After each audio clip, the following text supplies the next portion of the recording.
Territoire d'info, Cyril Viguier.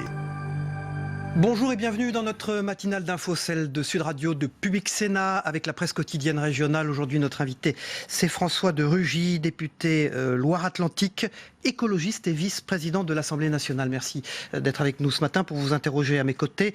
Véronique Jacquet de Sud Radio, bonjour Véronique. Bonjour. Et Gilles Leclerc de Public Sénat, bonjour Gilles. François de Rugy dans les Yvelines, un forcené, un Français de 25 ans, a tué hier soir un commandant de police et sa femme à Magnanville. Il a été abattu par les forces de l'ordre. Daesh a revendiqué cet attentat.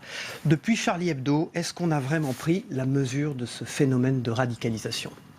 Oui, moi je suis frappé face à ce nouveau crime.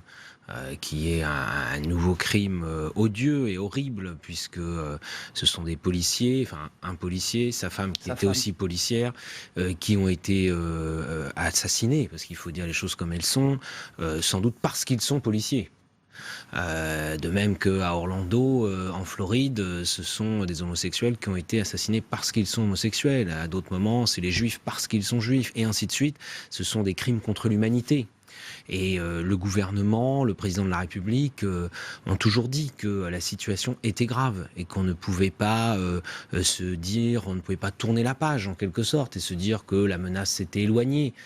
Quand il disait ça, d'ailleurs, malheureusement, il est arrivé qu'il y ait des polémiques politiques. Et moi, je repense, dans ce moment très grave, au débat que nous avons pu avoir et qui apparaissent surréalistes à l'Assemblée nationale ou sur les plateaux de télévision, de radio, où des gens remettaient en cause l'état d'urgence, polémiquaient sur la nécessité de prendre des mesures. C'est un combat de longue haleine. La France est engagée, comme d'autres pays, dans un combat à la fois international et national de longue haleine. Mais en l'occurrence, le cas précis, cette personne avait déjà été condamnée en 2013, donc avait fait de la prison pour, je cite, acte association de malfaiteurs en vue de préparer des actes terroristes. Donc est-ce que 3 ans de prison, est-ce que c'était suffisant ? 3 ans de prison, dont 6 mois avec sursis. Enfin, on saura les détails dans la journée, j'imagine. Voilà, moi je ne connais pas les faits pour lesquels cette personne a été condamnée, mais si la justice l'a condamnée à 3 ans, c'est que les faits ne méritaient pas une perpétuité. La question qui vient vite, est-ce que c'était suffisant, quoi ? Parce que visiblement, il sort de prison et...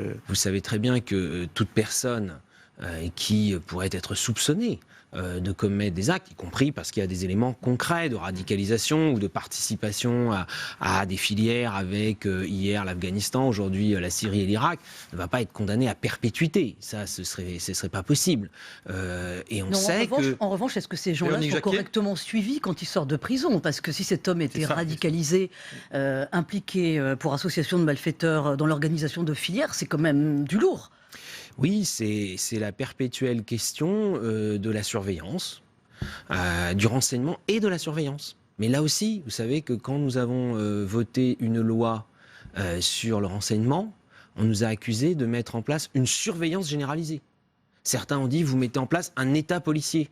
Ah, il faut toujours trouver le bon équilibre entre des personnes qu'on ne va pas enfermer à vie pour tel ou tel fait qui ne le justifie pas, et en même temps assurer un suivi. Et puis il faut être conscient qu'il y a cette double réalité, à la fois des attentats qui sont préparés, c'était le cas du Bataclan, ça c'est évident, et en même temps aussi des personnes qui passent à l'acte de façon beaucoup plus isolée, qui commettent ce genre de crimes odieux à une échelle individuelle.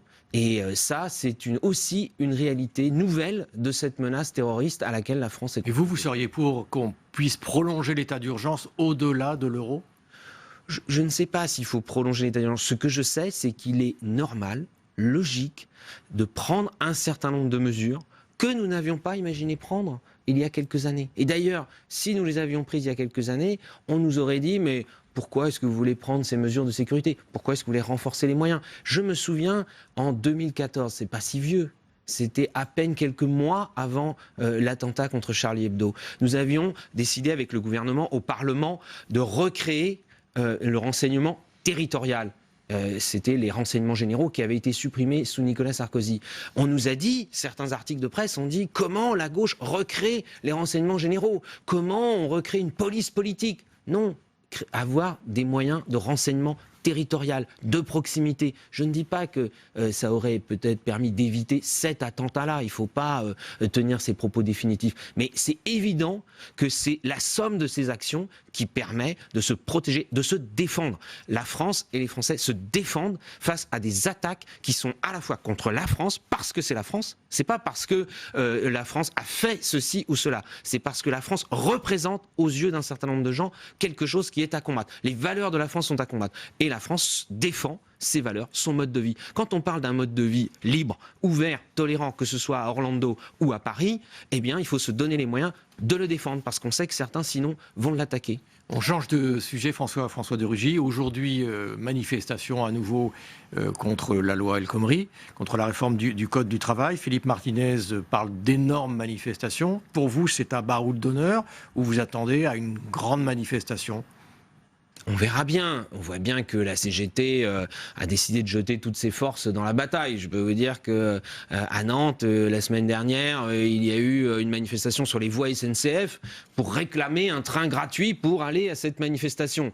Donc là, on voit bien que tout a été fait par la CGT et peut-être quelques autres pour essayer de faire masse.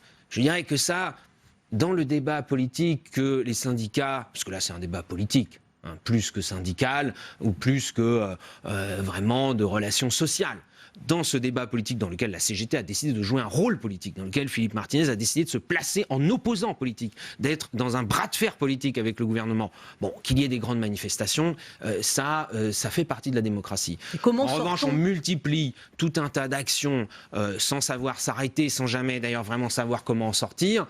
Là, évidemment, ça pose un problème de responsabilité d'une grande organisation syndicale comme la CGT. Les taxis, passez-moi l'expression, mais entrent dans la danse aujourd'hui contre la loi travail. Donc ça fait quand même plus de 4 mois qu'on voit des manifestations, des grèves. Comment sort-on justement de cette crise ? Philippe Martinez doit rencontrer Myriam El Khomri vendredi. Qu'est-ce qui peut en sortir ? La CGT n'a pas l'intention de bouger d'un iota. Et vous savez bien que lorsqu'il y a un mouvement comme celui-là, viennent se greffer tout autour des revendications et donc des manifestations ou des grèves sur d'autres sujets. C'est le cas des taxis, ça a été le cas de la SNCF. La SNCF, ça n'avait rien à voir. Et pour cause, la loi travail, elle ne touche pas une entreprise comme la SNCF qui a un autre statut. Et donc, toutes les dispositions qu'a la loi travail ne concernent pas les salariés, les cheminots de la SNCF. Air France, là, il y a une négociation entre les pilotes de ligne sur leur statut, sur leurs heures de travail, sur leur salaire. Rien à voir avec la loi travail. Mais là, évidemment, ça vient se greffer parce que ça vient peut-être catalyser un certain nombre de mécontentements. Mais surtout, certains se disent on a l'occasion d'avoir un rapport de force avec le gouvernement. Et que peut-il sortir de la réunion vendredi entre Philippe Martinez et Myriam El Khomri à partir du moment où le gouvernement a dit de toute façon l'article 2, c'est-à-dire l'inversion des normes, a priori on n'y touche pas, et que c'est ça apparemment le point de crispation pour la CGT. Que peut-il se passer? C'est une espèce de façon de théoriser quelque chose qui est bien concret et que je défends personnellement depuis le début. C'est le fait qu'il y ait des négociations d'entreprise.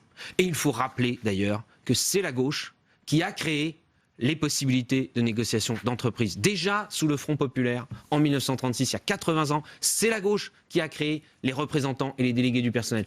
En 82, les lois Auroux, co-rédigées d'ailleurs par une certaine Martine Aubry, conseillère de Jean Auroux, le ministre du Travail de l'époque, avec François Mitterrand, négociation d'entreprise. Et là, on va un peu plus loin parce que c'est tout simplement l'efficacité économique et sociale qui est en jeu dans nos entreprises. C'est ça la réalité. La CGT n'en veut pas, FO n'en veut pas, c'est pas nouveau. Donc à quoi ça sert ce rendez-vous donc vendredi? Alors, vous savez que dans ces périodes de manifestations, on va dire de bras de fer, comme je le disais tout à l'heure, il y a un moment donné, il faut peut-être trouver un symbole de discussion pour que les uns et les autres puissent en sortir. Parce que sur la discussion, la négociation, la CGT, depuis le début, a fait la politique de la CGT. C'est pas moi qui le dis, c'est la CFDT. La CFDT, qui était en désaccord avec beaucoup de dispositions de la loi travail au départ, elle a joué le jeu de la négociation nationale, elle a obtenu des choses, et ensuite elle a dit, on ne va pas lutter contre un texte dans lequel il y a des bonnes mesures. François de Rugy, il y a aussi quand même un sacré bras de fer à l'Assemblée, puisque là le texte est examiné au Sénat avant de revenir à l'Assemblée. Vous pensez que cette fois, des écologistes, des communistes, des frondeurs peuvent déposer ensemble une motion de censure? Comment vous sentez les choses, vous?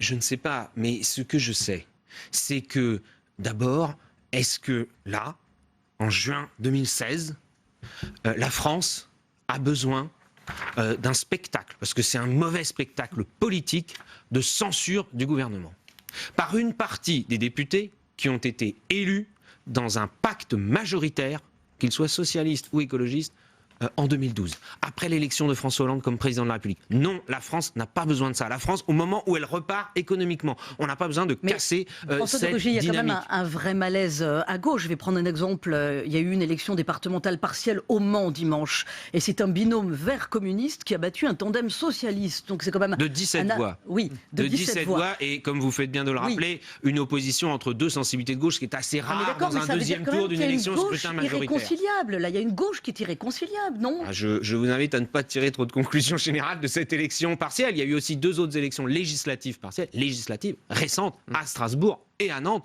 où les candidats socialistes l'ont emporté au 2e tour assez nettement, parce que les électeurs, eux, ont joué le jeu du rassemblement, dont certains partis, dont certains militants ne veulent pas. François de Rugy est l'invité de notre matinale d'info. Il est vice-président de l'Assemblée nationale et écologiste. À vos yeux, qui va incarner l'écologie aux élections présidentielles de 2017 ? Est-ce que ce sera une candidature émanant d'Europe Écologie Les Verts, dont on a vu l'élection de David Cormand, son nouveau président, ce week-end? Est-ce que c'est la société civile? Est-ce que c'est pas du tout de candidat, parce qu'il y a un vrai danger d'extrême droite? C'est ça la question. C'est qu'est-ce qui est le plus utile et le plus efficace pour que l'écologie pèse, pas dans la campagne électorale, pendant les 5 ans. L'élection présidentielle, elle juge, elle permet de choisir quelqu'un qui va diriger le pays pendant 5 ans. Après, dans la foulée de l'élection présidentielle, il y a les élections législatives. Donc le Parlement, l'Assemblée nationale est élue également pour 5 ans. Donc qui va gouverner la France? Quelle majorité pour les 5 ans après 2017? Et là, il faut savoir comment l'écologie et les écologistes peuvent peser sur ces 5 ans. Est-ce que c'est en se présentant à l'élection présidentielle, en faisant 2 ou 3% comme le disent aujourd'hui les sondages, et comme toutes les élections présidentielles? L'écologie à l'élection présidentielle, c'est la chronique d'un échec annoncé depuis 1974. Ça fait plus de 40 ans que ça dure. Donc tout vous, quel que soit le candidat. Même si c'est Nicolas Hulot. Mais Nicolas Hulot, j'ai lu avec attention l'interview qu'il a donnée hier dans le journal Libération. Je trouve qu'il fait preuve de lucidité et d'une certaine sagesse. C'est-à-dire qu'il dit « je réfléchis », mais justement il dit « je réfléchis à comment », pas lui, Nicolas Hulot, mais comment les idées écologistes, les projets écologistes peuvent peser dans les années qui viennent. Et certains le poussent, il le dit, à être candidat. Moi, je pense que ce serait une mauvaise idée, je l'ai déjà dit, parce que s'il était candidat, d'abord, je pense qu'il prendrait beaucoup de coups qu'il ne mérite pas, mais en plus, il finirait sans doute dans une impasse qui est celle de la division, parce que la division de la gauche et des écologistes, elle mène à l'élimination. Alors moi, je préfère éviter l'auto-élimination. Vous pouvez être éliminé parce que les électeurs ont fait un autre choix. Mais si vous mettez en place toutes les conditions, et on parlait des frondeurs, d'un certain nombre de gens au front de gauche ou à ELV, eux, ils mettent en place toutes les conditions pour qu'il y ait une auto-élimination. Moi, dans l'année qui vient, en tout cas dans les 6 mois qui viennent, avant qu'on sache vraiment qui sera candidat à l'élection présidentielle, je veux mettre tout en œuvre avec d'autres pour œuvrer au rassemblement. Quitte à ce qu'il n'y ait pas d'incarnation de cette sensibilité-là. Vous dites élimination, moi je vous dis incarnation pour l'interrogation. Mais ça ne sert à rien. À quoi ça sert de se présenter à l'élection présidentielle pour faire 2, 3, 4, même 10%. François Bayrou, il s'est présenté pour incarner le centre à l'élection présidentielle 3 fois. Une fois, il a fait 18%. Vous vous rendez compte? 18%. Jamais un écologiste n'a fait ça. Eh bien, ça n'a servi à rien. Pourquoi? Parce qu'ensuite, il n'a pas été au 2e tour, et surtout, il n'a pas passé d'accord. Donc, vous savez, pour les écologistes, la question, elle sera toujours simple. Est-ce qu'on veut être tout seul dans son coin? Ça, c'est le choix de ELV aujourd'hui. Ou est-ce qu'on veut travailler avec d'autres pour rassembler, pour participer à un rassemblement, s'inscrire dans un rassemblement plus large dans lequel on pèse? C'est le choix que nous faisons. Il va y avoir un référendum le 26 juin, hein, on n'en parle plus, mais enfin il va y avoir un référendum pour demander, pour demander aux électeurs s'ils sont favorables au transfert de l'aéroport de Nantes sur la commune de Notre-Dame-des-Landes. Seuls les habitants du département de Loire-Atlantique sont appelés à voter, on le rappelle. Est-ce qu'on ne touche pas aux limites de la démocratie directe, car est-ce que seuls les plus mobilisés, les opposants au projet, vont aller voter d'après vous, non ? Alors, vous dites ça, d'autres gens au contraire disent mais ça ne sert à rien parce que les sondages disent déjà que c'est Louis qui va l'emporter. Écoutez, avant, on a touché les limites des procédures, c'est même plus de la démocratie. Hein. Quand vous avez une procédure ou un débat public a eu lieu en 2002-2003 et qu'en 2016, vous n'avez toujours pas commencé un chantier alors qu'il devait commencer en 2012, que l'enquête publique a eu lieu en 2006, la déclaration d'utilité publique en 2008. Enfin, vous voyez bien, c'est une chose qui n'en finissait pas. D'ailleurs, ce référendum permet d'en finir. En tout cas, moi, je souhaite que le non l'emporte et je fais campagne pour le non.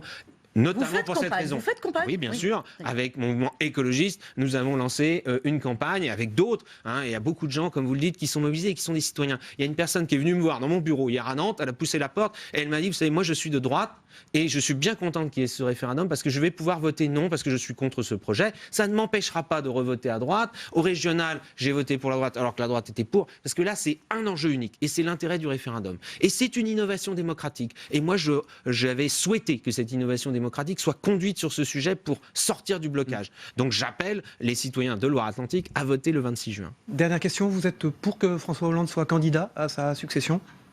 Je pense qu'il y a une certaine logique à ce que le président sortant soit candidat quand il a fait un mandat, qu'il se soumette au jugement des électeurs. Mais évidemment, il faut qu'il réussisse à trouver les voies du rassemblement d'ici, il l'a dit lui-même, je crois, à la fin de l'année.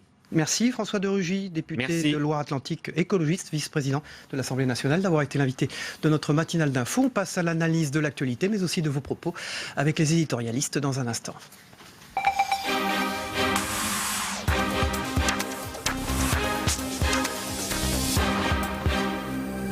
Bonjour Denis Jeanbart, éditorialiste à Nice Matin. Bonjour Yves Tréhard, éditorialiste au Figaro, directeur adjoint de la rédaction. Bonjour, merci d'être avec nous ce matin.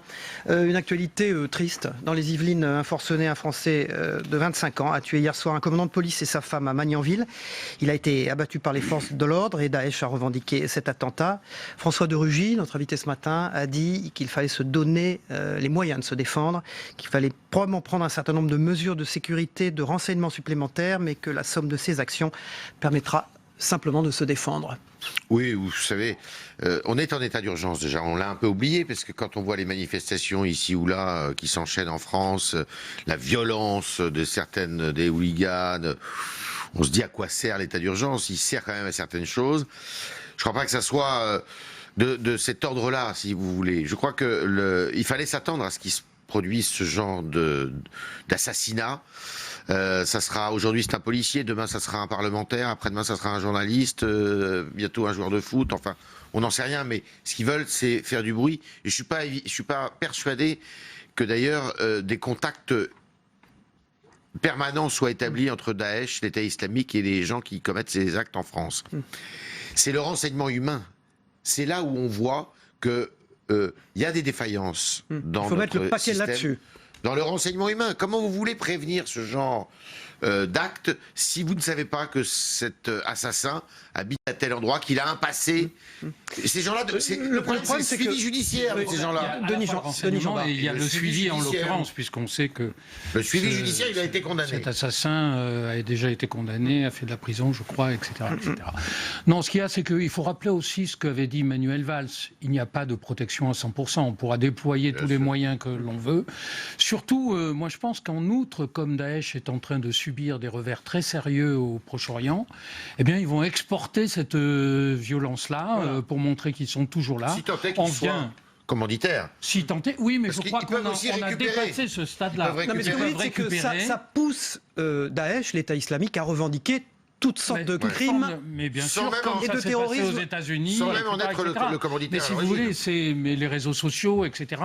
Cette idéologie qui diffuse, que diffusent aussi un certain nombre d'imams extrémistes dans ce pays, eh bien, ça conduit naturellement ou malheureusement surtout à ce type d'opération que l'on va malheureusement aussi sans doute revoir. Je veux dire au passage, rappeler ce tract scandaleux de la CGT contre les policiers. Eh bien, que va dire la CGT aujourd'hui dans sa manifestation? J'espère qu'elle prendra la défense de ces gens qui assurent notre protection tous les jours. Ce phénomène de radicalisation, il semble toucher la France plus que d'autres pays. Non, je crois pas. Est-ce que c'est une impression? Non, c'est une impression. Regardez les États-Unis, c'est vrai partout, c'est aux États-Unis. Je vous rappelle quand même qu'il y a 2 ans, en pleine rue à Londres, il y a quand même un homme qui s'est fait décapiter, on n'en a pas assez parlé d'ailleurs, qui s'est fait décapiter par un passant qui lui aussi était radicalisé. Je dirais que c'est un cancer qui touche tout le monde occidental et que là, on sait qu'en France par exemple, il y a 13 000 personnes, 13 000 individus qui sont fichés et qui sont de près ou de loin susceptibles de faire quelque chose, de passer à l'acte, donc c'est fort inquiétant. Le fait que le FBI connaissait ce tueur montre ce que vous dites, Denis Jeanbart. Mais la France le connaissait puisqu'il a été condamné. Je parle d'Orlando et des d'Orlando aussi, oui, mais voilà, 53 blessés. Ça montre la difficulté, c'est-à-dire à la fois on les identifie, parfois on les condamne, et après comment on les suit, on peut pas. Voilà, c'est ça la vraie difficulté.